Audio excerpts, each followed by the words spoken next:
I want to talk about both, first, a little history of how data systems have evolved and where it looks like they're headed. And then I want to turn and talk about a non-technical topic related to technology, created by technology, about the ethical impacts of what we do when we build technical systems, and how I think they impact our industry and what we might be thinking about as we work. First, I want to talk about one of our philosophies at Cloudera. One of our beliefs is that data can really help us implement things that we previously thought were impossible, and make them possible.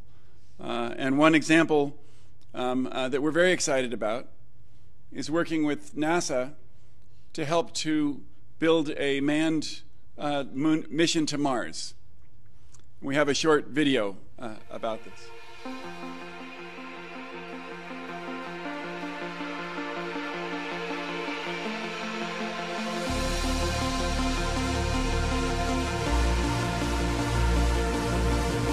Touchdown confirmed. Receive on Mars.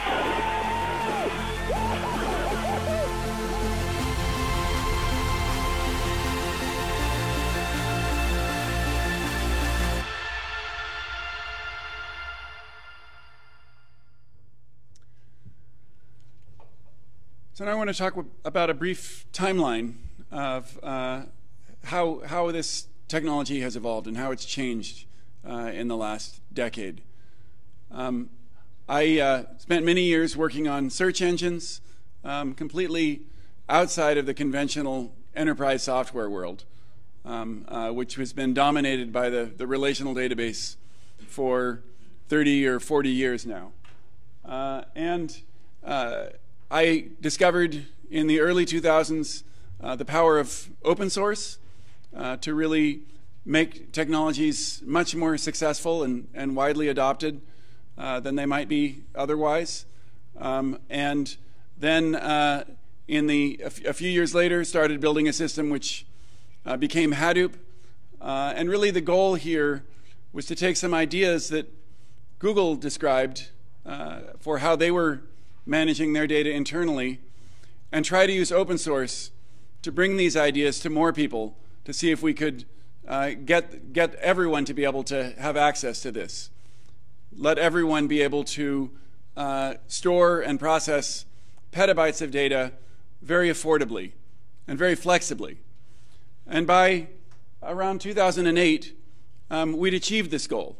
We'd built a community of people working on this open source project, Hadoop, from a variety of companies, mostly internet companies, Yahoo, Facebook, Twitter, LinkedIn, a few others, working to help develop this software. Still, it was separate from conventional enterprises in other industries and their use of data, solving different problems. But it was now an open source project that would survive, and this was my goal. And at this point, we had some early adopters were using this. It was a very, very new technology, but was actually as far as I imagined this project going in those days.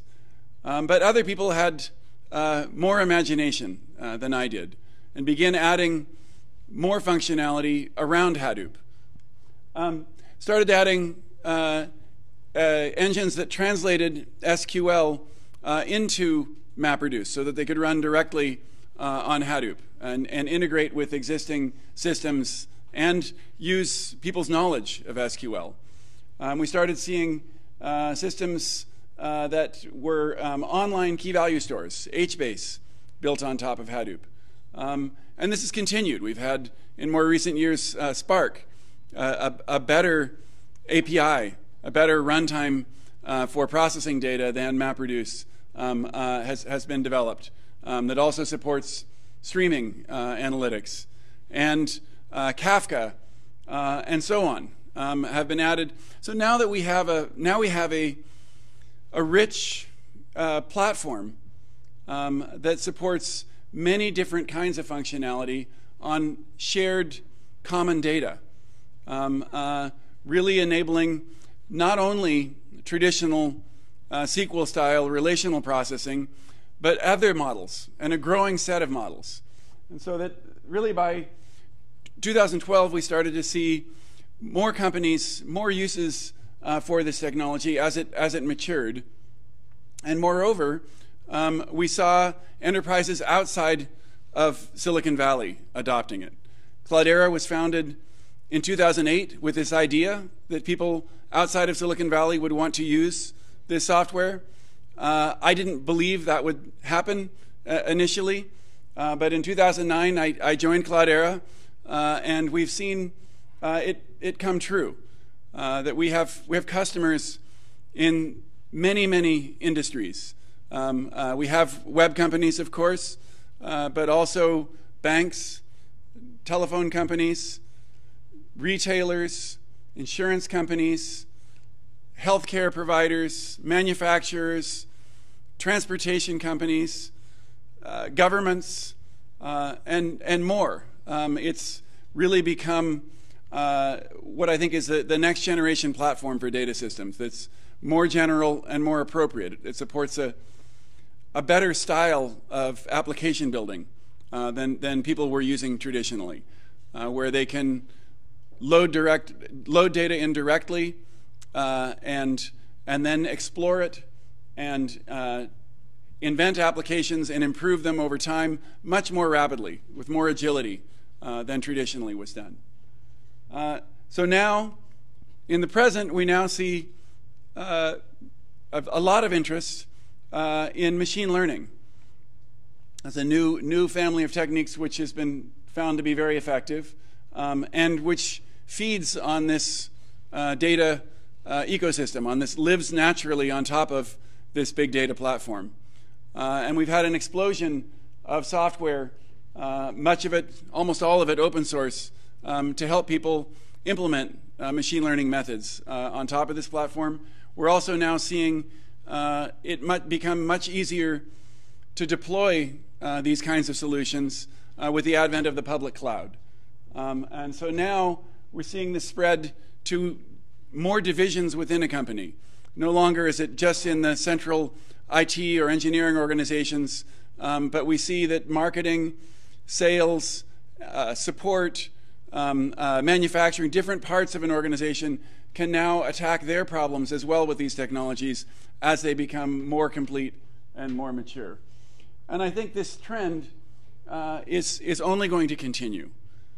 We have so many computing devices in our society today, and only are going to increase that number from phones, laptops, watches, cars, our buildings, airplanes. Everything these days has a processor in it, is generating data, and in many cases this data can be gathered and can give us this very accurate picture of our activities, of our business, of our customers, that we can use to learn from and improve our operations. And I believe this is going to be the fundamental driver of growth for this century across all industries, is the use of data to improve, more so than any other technology. So we started with Hadoop a revolution in technology. It's a very different way of approaching data that is more general and more agile, as I mentioned, and supports many different kinds of operation, and at lower costs, using inexpensive hardware. And as I just said, we appear to be winning this revolution. It's succeeding in all of these industries. Companies are finding this value. They're still at the early stages. Most of our customers have a few projects that are using these technologies. It increases every year, our customers increase their use of these, but they are still only using it for a small portion of the data that their companies, that their businesses generate. But it's still worth thinking about what is going to come next. How will this be used by our society? I think we have a short window here where we haven't yet developed clear policies, clear guidelines for how these technologies fit into our society. It's still the Wild West, if you would. But soon we will systematize how these are used, how they are embraced, the legal structures, the social structures around these big data technologies. And I think it's important that we do this well. I think there's a lot at stake. There are many good things we can achieve with these data systems, and there are many bad things that could be achieved. And we would like to, obviously, pursue the good rather than the bad. When I look at science fiction movies and books, the people who collect data are almost always the bad guys and doing terrible things. And I don't want us all to be the bad guys. I think we should try to be the good guys. And so I want to talk today about how I think we can do that. First, I want to talk about some of the good things that I think can come from data systems. Some simple, obvious ones, I hope. We can obviously improve education very much through if we can collect more data, if we can understand each individual student. There's been research done showing that if you pace learning to each individual differently, then they can learn much more quickly. And everyone moves through different kinds of material at different paces. And we can build such systems and develop such systems and improve our education a lot if we can collect data about how people are using educational systems and use machine learning to advance these systems. But only if we permit ourselves to collect this data. And only then, we'll only be permitted to do so if people trust the systems. And I think people have tried to do this in the past, and in many cases, the systems weren't trusted. There was a big effort by the Gates Foundation a few years ago to build a system to improve education, and schools did not want their data collected. And that's unfortunate because we're leaving potential good value behind when we don't let this happen. Another example is in healthcare, in medicine. There's more and more people in the world, obviously, living longer and longer, and we would like them to live healthy lives. And there are many ways in which data systems can improve medical care. We can, at the simple level, improve efficiencies within hospital and insurance and payment systems. There's a lot of room for improvement there, and data systems we see already are helping there. We can help more in research in medicine, in particular in genomics. We're already seeing work on doing a better job of treating cancers by understanding what mutations are present in a given cancer, and then finding what medications have worked effectively against that mutation. It turns out that by studying the actual digital data of the mutation, by sequencing the mutation, you can more accurately prescribe a treatment than by inspecting the tumor, inspecting the disease. That's a better way to diagnose than looking at the symptoms. You're seeing the cause more. And I think we're still very much, I'm told by the experts in genomics, at the early stages of understanding and using this kind of data from our bodies. There's a new project, which maybe you've heard of, called the Human Cellular Atlas, which is attempting to sequence the RNA in every cell in the body. It's a phenomenally large amount of data involved in this. It's a expression of the genes as your body is building cells that is in this data, and there's much more potential for good, for healing diseases, preventing diseases, if we can gather this data and understand it. But again, in order to do so, we need people to trust these systems, and if they don't trust them, we will remove certain things from possibility. I can go on. I worry a lot about climate change, and I believe that by getting more data from the planet, we can do a better job of understanding and dealing with the effects of climate change and averting them, if possible.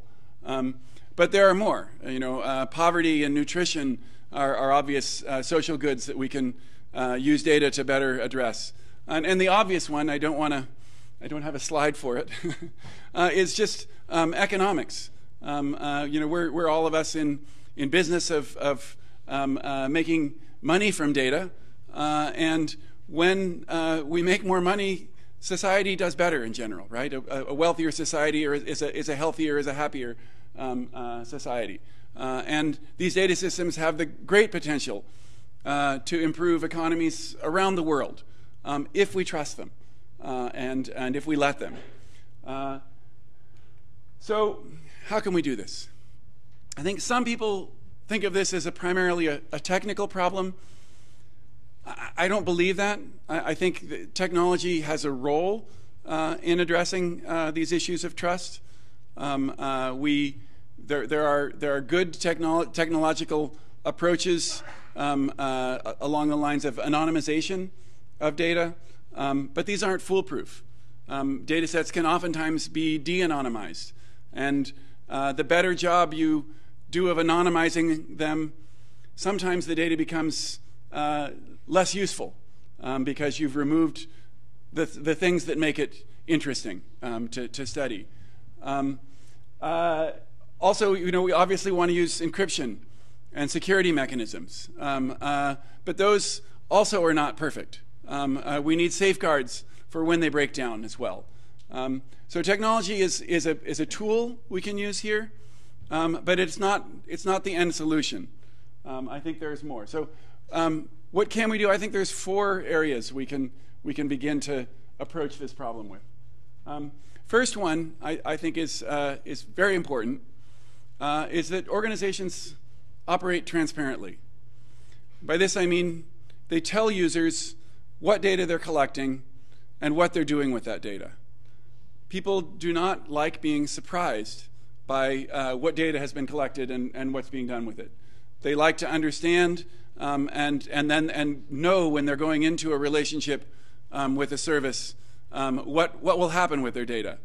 And if you do something different, they get very angry, and you're going to destroy that trust that you might have built. So I think this is very important, is to describe things, and not just describe them legally in small print, but describe them in a way that is effective, so that people really have a clear understanding and expectation about what will be done with their data. Another element is we need to have clearly defined best practices for common cases. When you're displaying data about individuals on screens to developers, you should generally hide certain kinds of data. No one needs to know everyone's phone number and address and other things. Unless you explicitly do need to know it for a specific purpose, then it can be displayed. But that should be just a standard practice, that it is impossible for people to see certain things.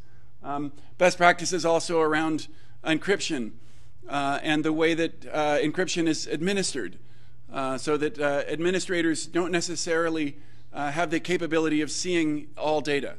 And there are ways of managing security so that this is the case. So best practice, I think, are a very important element of this, and we can all share these and document these and make them part of our institutions. We also need to draw some clear lines of what is not acceptable. Probably pass some laws about criminalizing certain data behaviors.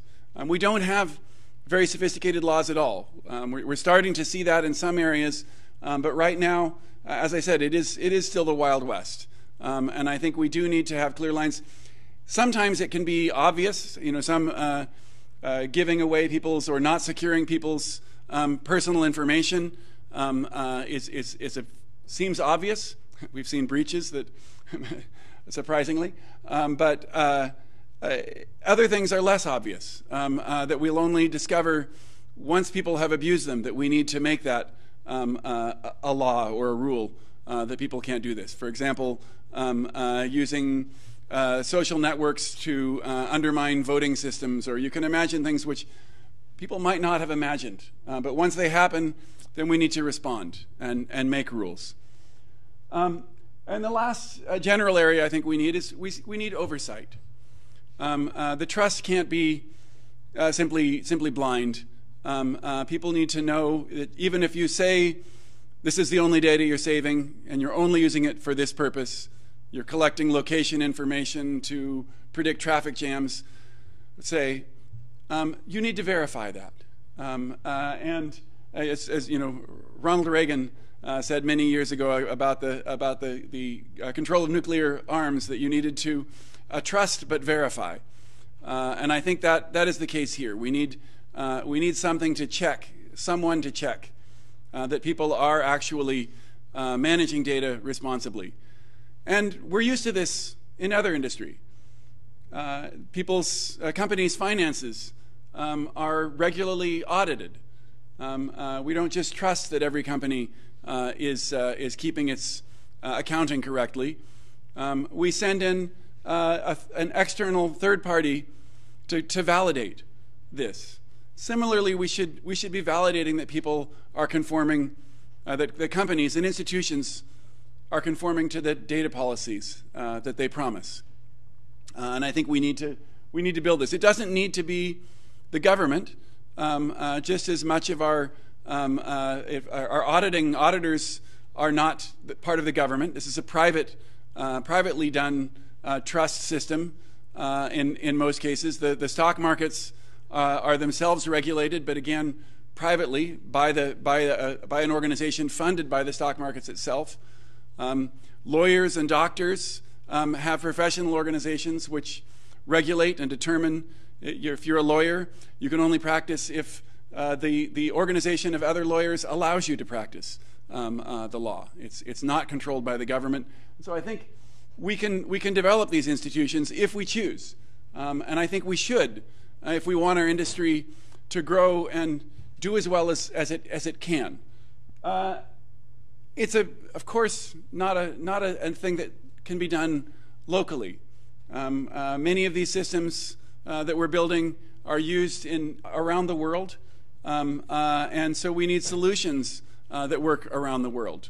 We're seeing some local efforts. In the U.S., the Federal Trade Commission does some some oversight of these kinds of things. In Europe, they've just passed the GDPR, which is I think an interesting experiment in how to regulate these kinds of ethics.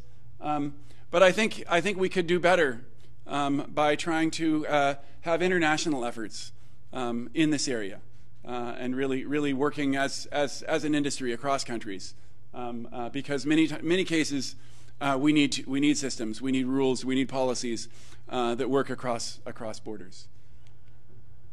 And I think this is something that is our duty as professionals. As our industry grows and succeeds, we've become very powerful. We are controlling, as this becomes the dominant technology driving economies in the century, we have tremendous power over where societies and governments go and what becomes of things. And we need to accept this responsibility and try to do the best.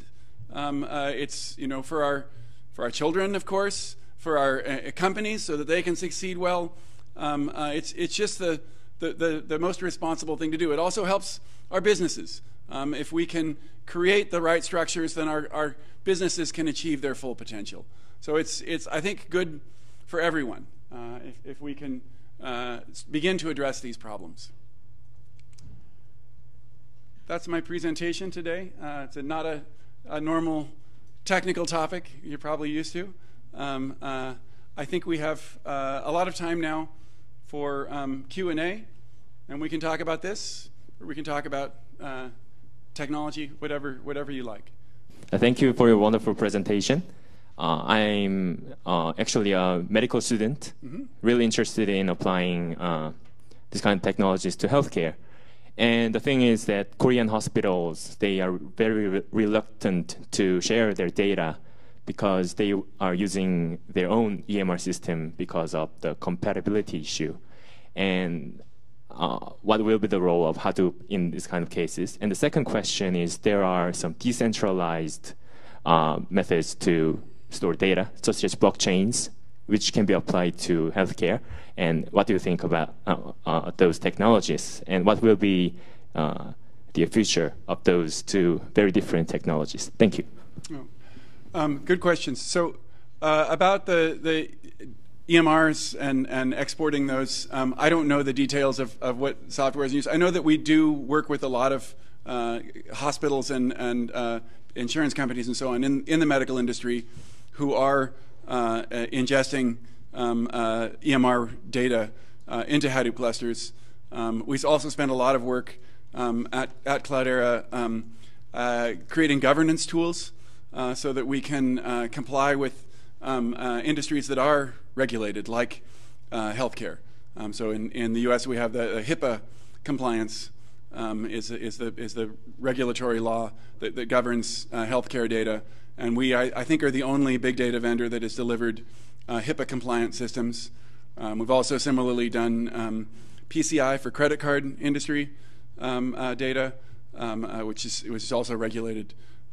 So we have a lot of tools to configure encryption, to manage authorization and authentication, to permit audit by recording what has happened to data across its life cycle, and also to reconstruct the lineage of a result, to understand which data sets were touched and which queries were used. So these are all important things to validate and convince people that it's a trustable system. But anyway, I would guess there's a way to export the EMR data, but I don't know it. Second question was about blockchain. And I'm not a huge blockchain fan. I think it's about trying to build a system that doesn't require trust, that uses technology to create trust. And I'm not sure I think that's workable at a sort of at a fundamental level, because then you need to trust the technology. And as a software engineer, I know that there's always bugs, and I don't believe that putting all of your faith in the software is a good idea. I think it's better to have institutions that you trust. Institutions aren't perfect. If you look at the courts and laws are not perfect, but they're also very flexible and can handle bugs in many ways. They've been designed to be very resilient, and so I think I'm not sure that it's practical to build a blockchain system. I don't think you've solved the trust problem, really. You've moved it to trusting technology as opposed to trusting institutions at a tremendous cost. If you compare implementing something with blockchain versus implementing it with a database or with HBase or something like this, it's 1,000 times more expensive. It's much more expensive. Could you instead have an organization which you trusted administer a database? And some people think no. Some people don't trust any institutions, and they trust code better. I'm not one of those people. So. Okay, thank you. It was a wonderful reply. Thank you. Thank you. Thank you for your talk. First of all, this is more like a database question. And sorry, because I don't know Hadoop that much, but I mean, like after the revolution, recently, like they added Spark SQL, so you can start querying Spark with SQL, and the same thing with Kafka. So like, what I understand this obsession with SQL because I love using it, and I don't look at. I'm not looking for a new language to query on, but like, do you think we will go back to actually querying or SQL, or do you with querying with SQL, or do you think we will get some other way to query data in the future? I mean, we have other ways now, but I think SQL, so many people know it, and it's a good tool, so there's no reason to throw it away. I think there's many cases where it's appropriate. And so now we have, in this new platform, a number of different SQL engines, as you mentioned. You've got Hive for large sort of batch-oriented things, Spark SQL, where you can embed SQL into a Spark program. You've got, you talked about the Kafka, what do they call it? I forget the name of it, KSQL or something like that? Something like that. They have a streaming SQL that works on streams of data.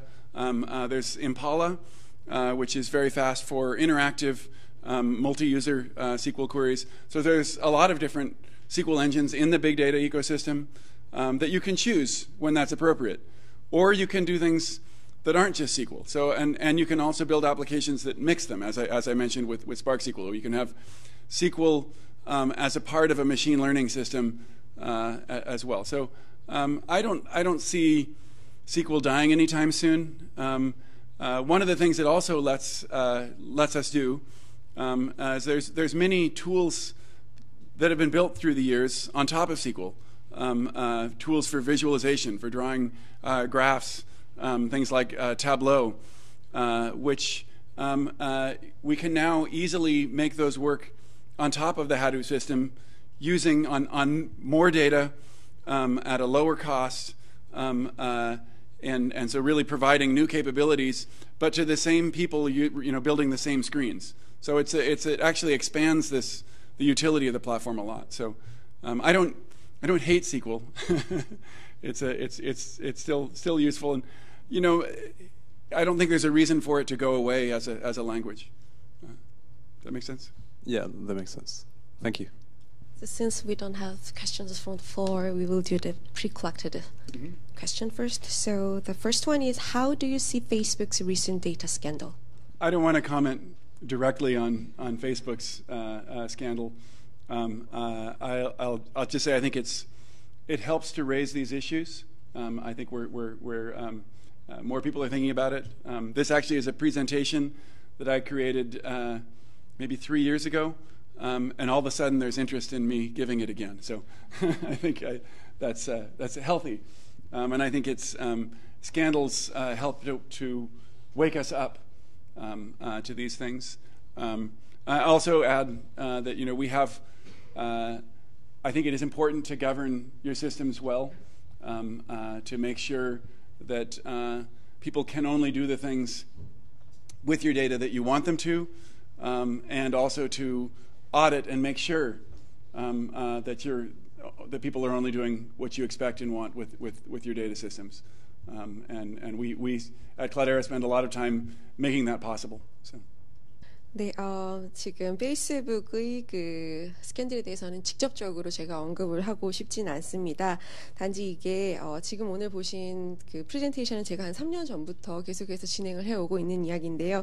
이제서야 이 페이스북 스캔들이 터지면서 훨씬 더 주목을 받는 그런 계기가 되지 않았나 생각을 합니다. 이런 스캔들로 인해서 우리가 데이터 윤리에 대해서 훨씬 더 인식을 고취시키고 다시 한 번 더 생각하는 계기를 만들어준다. 그 정도로 말씀을 드리고 싶고요. 그래서 여러분들에게 드리고 싶은 말씀은 여러분들의 시스템을 스스로가 제대로 적절하게 가번을 해야 된다는 것을 말씀을 드리고 싶습니다. 그래서 데이터를 가지고 원래 하려고 했던 목적에 맞는 그런 일들을 하시길 바랍니다. 그리고 그 데이터를 사용을 하는 데 있어서 얼마나 원래 원했던 바대로 사용이 되었는지 검증을 하시라는 겁니다. 저희 클라우데라에서는 이 목표를 향해서 계속해서 노력을 하고 있습니다. Okay, the second question is, can you please share if there is any implementation cases involving linking Impala to Tableau? In particular, I would like to know the features of Impala that enable exploratory data analysis in the construction. As I suggested before, Tableau is very popular. It's one of the most popular commercial technologies that people use on top of Hadoop across industries because it's a good tool for visualizing, building screens of that control panels, dashboards, kinds of things. And it integrates very directly on top of Impala, which is a SQL engine for Hadoop. And how does it support exploratory data analysis? I think it's go ahead. 네, 우선 그 타블로는 굉장히 이제 많은 분들이 사용을 하고 아주 인기 있는 것이라고 할 수 있겠는데요. 하둡 위에서 굉장히 많이 사용이 되고 있습니다. 그래서 비주얼라이제이션이나 아니면은 그 스크린 빌딩 등에서 사용이 많이 되고 있고요. 그리고 대시보드 컨트롤에서도 굉장히 많이 사용이 되고 있습니다. The second part was about exploratory data analysis. Yes. No, I think to explore data, you need a lot of flexibility. You need interactive tools. Impala is one such tool in that because it permits very, very fast execution of SQL queries. We see a lot of people doing, I think of EDA, exploratory data analysis, being what they used to call, what is now called data science. EDA is an older term from the 70s or something, and these days, much data science work is done in notebooks style interfaces using systems like Python and R. We have a product to help integrate those with the governed environment called the Cloudera Data Science Workbench, so that you can be running an interactive Python data science session, but do so in a way that instead of being on a laptop on a sample of the data, running this in a container, in a cluster, in a reproducible environment so that someone else can see and your experiment later and validate it, and you're can be working on full data sets and your access to data can be audited and controlled. So it takes data science and makes it sort of enterprise safe. And so I think that's where we're seeing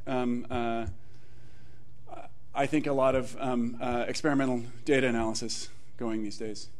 네, 이제 EDA에 대해서 이제 답변을 드리자면요. EDA는 굉장히 이제 유연하고 인터랙티브한 툴이 필요합니다. 그래서 임팔라를 사용을 하시게 되면 굉장히 빠른 속도로 이것을 처리를 할 수가 있습니다.